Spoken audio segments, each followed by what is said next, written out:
Hi, hello, నమస్తే మిత్రమా. ఒక మంచి విషయం.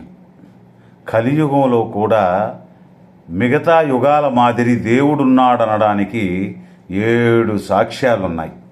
ఒకటి, గంగాజలం. గంగా నదిలో నీళ్లు ఎప్పటికీ పురుగు పట్టవు. సాధారణ నీటికి 3 లేక 5 రోజుల్లో పురుగు పడుతుంది.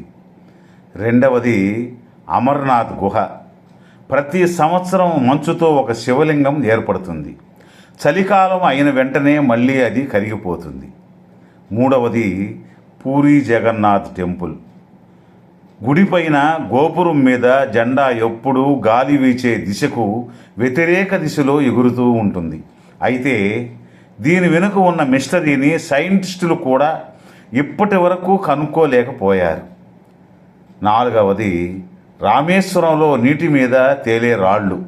సాధారణంగా రాళ్ళు నీటిలో మునిగిపోతాయి కదా, కానీ ఇక్కడ ఈ రాళ్లను శ్రీరామచంద్రుడు రామసేతు నిర్మాణంలో ఉపయోగించినందున అవి నీళ్లలో మునగకుండా తేలుతూనే ఉంటాయి.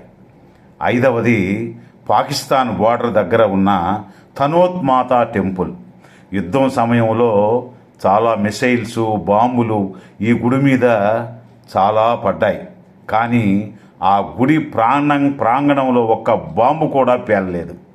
ఇక ఆరవది, కేదార్నాథ్ టెంపుల్.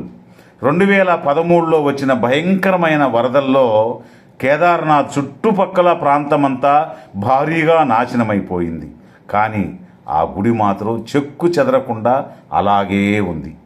ఇక ఏడవది, నిధివన్, బృందావన్. అక్కడ ఇప్పటికీ శ్రీకృష్ణుడు రాత్రి వేళల్లో వచ్చి నిధివన్లో తిరుగుతారట. అందుకే అక్కడ రాత్రి సమయంలో ఎవరూ ఉండరు. ఇవన్నీ అద్భుతాలే కదా. దేవుడున్నాడనడానికి ఇంకా ఏమి రుజువులు కావాల మిత్రమా? తెలుసుకున్నారు కదా. ఒక లైక్ చేసి సబ్స్క్రైబ్ చేసుకోండి. రేపు ఒక మంచి విషయంతో, ఒక మంచి వీడియోతో కలుసుకుందాం. ధన్యవాదాలు. జై హింద్.